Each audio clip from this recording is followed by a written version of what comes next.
Dear students, আজিৰ ভিডিঅ'ত আমি আলোচনা কৰিম দশম শ্ৰেণীৰ অৰ্থনৈতিক ভূগোল বিষয়বস্তু আৰু সম্পদ নামৰ সমাজ বিজ্ঞানৰ চেপ্টাৰটি।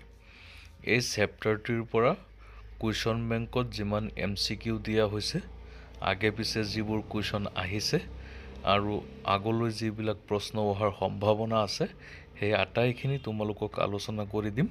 তোমালোক সকলোৱে ভিডিঅ'টো শেষলৈ চাবা আৰু যিসকলে চেনেলটো ছাবস্ক্ৰাইব কৰা নাই তোমালোকে চেনেলটো ছাবস্ক্ৰাইব কৰি দিয়া।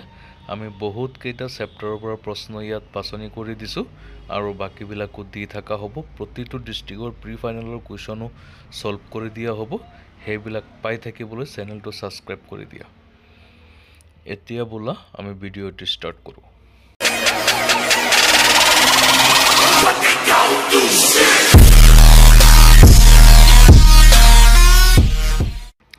অৰ্থনৈতিক ভূগোল বিষয়বস্তু আৰু সম্পদ এই চেপ্টাৰটিৰ পৰা আগতে অহা MCQ বিলাক হৈছে 1 নম্বৰত দিছে তলৰ কোনটো অনবীকৰণযোগ্য সম্পদ।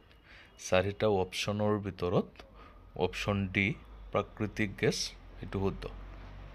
2 নম্বৰ তলৰ সম্পদসমূহ কোনবিধ সম্পদ অনবীকৰণযোগ্য। অপশ্যন সি শুদ্ধ লু। 3 নম্বৰ তলৰ সম্পদসমূহৰ কোনবিধ সম্পদ অজীৱীয়। অপশ্যন এ বায়ু। 4 নম্বৰ তলৰ কোনটো মানৱ সৃষ্ট সম্পদ। অপশ্যন বি শুদ্ধ জলসিঞ্চন। 5 নম্বৰ তলৰ কোনটো এটা অজীৱীয় সম্পদ। অপশ্যন এ শুদ্ধ বায়ু। 6 নম্বৰ তলৰ কোনটো প্ৰাথমিক বৃত্তি নহয়। অপশ্যন সি শুদ্ধ শিল্পোৎপাদন প্ৰক্ৰিয়া, এইটো দ্বিতীয় বৃত্তি। 7 নম্বৰ তলৰ কোনটো সম্পদৰ ক্ষেত্ৰত প্ৰযোজ্য নহয়। অপশ্যন ডি শুদ্ধ উপকাৰ অপকাৰ দুয়োটা হ'ব পাৰে। সম্পদৰ দ্বাৰা আমাৰ কেৱল মাত্ৰ উপকাৰ হয়, অপকাৰ নহয়। তাৰ পিছৰ প্ৰশ্ন 8 নম্বৰ তলৰ কোনটো অনবীকৰণযোগ্য সম্পদ। অপশ্যন বি শুদ্ধ খনিজ তেল। 9 নম্বৰ তলৰ কোনটো তৃতীয় বৃত্তিৰ অন্তৰ্ভুক্ত নহয়। অপশ্যন সি খনিজ সম্পদ আহৰণ। তাৰপিছত তোমালোকক কেইটামান প্ৰশ্ন বাছি দিয়া হৈছে, এইকেইটা চাবা, চাৰ্কুল কৰি দিয়াবিলাক। 3 নম্বৰ এটা সামগ্ৰীৰ উদাহৰণ দিয়া যিটো সম্পদ আৰু সম্পত্তি দুয়োটা। 4 নম্বৰ সম্পদ সংৰক্ষণৰ প্ৰয়োজনীয়তা কিয় সমগ্ৰ বিশ্বতে আৱশ্যক হৈ পৰিছে। চমু প্ৰশ্নাৱলীৰ 3 নম্বৰ চোৱা, মানুহক কিয় মানৱ সম্পদ বোলা হয়। 4 নম্বৰ নবীকৰণযোগ্য আৰু অনবীকৰণযোগ্য সম্পদৰ পাৰ্থক্য লিখা। 5 নম্বৰ জীৱীয় আৰু অজীৱীয় সম্পদৰ মাজত থকা পাৰ্থক্য লিখা। 7 নম্বৰ প্ৰাকৃতিক আৰু মানৱ সম্পদৰ উদাহৰণসহ সংজ্ঞা লিখা। এইকেইটা প্ৰশ্ন তোমালোকে চাবা, এইবোৰ আটাইকেইটা আগে পিছে পৰীক্ষাত আহিছে আৰু কিছুমান প্ৰশ্ন তোমালোকৰ কাৰণে বাছনি কৰিছোঁ, সেই পিঠিত চোৱা। 9 নম্বৰত আছে সম্পদ আৰু বিজ্ঞান প্ৰযুক্তিৰ মাজত থকা সম্পৰ্ক চমুকৈ লিখা। 10 নম্বৰ অৰ্থনৈতিক ভূগোলৰ সংজ্ঞা লিখা, ইয়াৰ বিষয়বস্তু কি। 11 নম্বৰ অনবীকৰণযোগ্য সম্পদ কি, ইয়াৰ এটা উদাহৰণ দিয়া। তাৰপিছত তোমালোকে ৰচনাধৰ্মী প্ৰশ্নৰ 1 নম্বৰটো চাবা, অৰ্থনৈতিক ভূগোল কাক বোলে।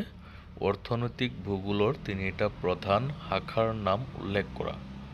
2 নম্বৰ সম্পদ সংৰক্ষণৰ লগত জড়িত সংস্থা আৰু সেইবোৰৰ ভূমিকা চমুকৈ লিখা। 3 নম্বৰ সম্পদ সংৰক্ষণ বুলিলে কি বুজায়, ইয়াৰ প্ৰয়োজনীয়তা আলোচনা কৰা। তাৰপিছত চাবা 7 নম্বৰটো সম্পদৰ শ্ৰেণী বিভাজনৰ ওপৰত এটা টোকা লিখা।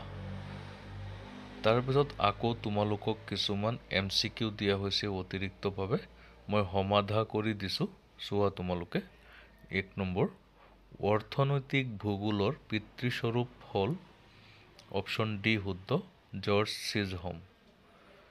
2 নম্বৰ তলৰ কোনটো দ্বিতীয়ক বৃত্তি? ডি শুদ্ধ নিৰ্মাণ কাৰ্য। 3 নম্বৰ তলৰ কোনটো তৃতীয়ক বৃত্তি? অপশ্যন এ শুদ্ধ পাইকাৰী বা খুচুৰা বিক্ৰীৰ লগত জড়িত অৰ্থনৈতিক কাৰ্য। তাৰ পিছত আছে চোৱা 4 নম্বৰ তলৰ কোনটো চতুৰ্থক বৃত্তি নহয়? ডি পৰ্যটনৰ সৈতে জড়িত অৰ্থনৈতিক কাৰ্য। 5 নম্বৰ তলৰ কোনটো মানৱসৃষ্ট সম্পদ নহয়? অপশ্যন বি সৌৰশক্তি। 6 নম্বৰ তলৰ কোনটো ব্যক্তিগত সম্পদ নহয়? অপশ্যন ডি চৰকাৰ। 7 নম্বৰ তলৰ কোনটো জাতীয় সম্পদ? এইটো হ'ব শিক্ষানুষ্ঠান। 8 নম্বৰ তলৰ কোনটো স্থানিক সম্পদ নহয়? অপশ্যন ডি পানী। 9 নম্বৰ সম্পদ হ'বলৈ হ'লে 1 নম্বৰ অপশ্যন এ নম্বৰ ইয়াৰ কাৰ্যকাৰিতা আৰু উপকাৰিতা থাকিব লাগে। 10 নম্বৰ সোণ এবিধ ডেছ অপশ্যন বি শুদ্ধ প্ৰাকৃতিক সম্পদ। 11 নম্বৰ মানৱ সম্পদত আগবঢ়া দেশ হ'ল অপশ্যন বি শুদ্ধ জাপান। 12 নম্বৰ কাজিৰঙা ৰাষ্ট্ৰীয় উদ্যানখন এটা অপশ্যন চি জাতীয় সম্পদ। 13 নম্বৰ দামোদৰ নদী অপশ্যন ডি শুদ্ধ পশ্চিমবংগত। এইকেইটা MCQৰ উপৰিও তোমালোকে চাবা 2 নম্বৰত যে দিছে অৰ্থনৈতিক বৃত্তি বা কাৰ্য কেই প্ৰকাৰৰ। 5 নম্বৰ সম্পদ হ'বলৈ বস্তুটোৰ কাৰ্যকাৰিতা আৰু উপকাৰিতা গুণ দুটা থাকিব লাগিব কোনে কৈছিল? 8 নম্বৰ নিৰপেক্ষ বা নিষ্ক্ৰিয় সামগ্ৰী কি? 9 নম্বৰ প্ৰতিৰোধক কাক বোলে? এইখিনিৰ লগতে আৰু কেইটামান প্ৰশ্ন আছে তোমালোকে চোৱা সেইকেইটাও তোমালোকৰ কাৰণে প্ৰয়োজন। 15 নম্বৰত চোৱা IUCNৰ সম্পূৰ্ণ ৰূপটো লিখা। 16 নম্বৰ বিশ্ব পৰিৱেশ দিৱস কেতিয়া পালন কৰা হয়? 17 নম্বৰ ভাৰতীয় বন গৱেষণা শিক্ষা সংস্থাটোৰ নাম লিখা। 21 নম্বৰ মানুহ সম্পদৰ লগত কেনেদৰে জড়িত? তাৰপিছত চমু উত্তৰৰ প্ৰশ্নত চোৱা 5 নম্বৰ অৰ্থনৈতিক ভূগোল অধ্যয়নৰ পদ্ধতিবোৰৰ নাম লিখা। 6 নম্বৰ অৰ্থনৈতিক ভূগোলৰ শাখাসমূহৰ নাম লিখা। তাৰপিছত তোমালোকে চাব লাগিব ৰচনাধৰ্মী প্ৰশ্নৰ পৰা চাবা 2 নম্বৰ অৰ্থনৈতিক ভূগোলৰ পৰিসৰ সম্পৰ্কে চমুকৈ লিখা। 3 নম্বৰ মানুহৰ অৰ্থনৈতিক বৃত্তি বুলিলে কি বুজা? এনে অৰ্থনৈতিক বৃত্তিবোৰ কি কি? 4 নম্বৰ অৰ্থনৈতিক ভূগোলৰ প্ৰধান শাখাসমূহৰ বিষয়বস্তু সম্পৰ্কে চমুকৈ লিখা। 5 নম্বৰ সম্পদ ভূগোলক কিয় অৰ্থনৈতিক ভূগোলৰ এটি গুৰুত্বপূৰ্ণ শাখা বোলা হয়? 7 নম্বৰ সম্পদ পৰিৱৰ্তনশীল ব্যাখ্যা কৰা। তাৰপিছত 15 নম্বৰ সম্পদ সংৰক্ষণ পদ্ধতি সম্পৰ্কে চমুকৈ লিখা। এইখিনি প্ৰশ্ন তোমালোকে বহুত ভালকৈ শিকিবা।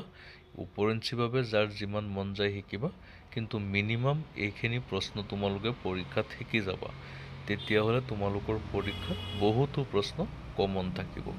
ভাল নম্বৰ এটা আহৰণ কৰিব পাৰিবা। ধন্যবাদ।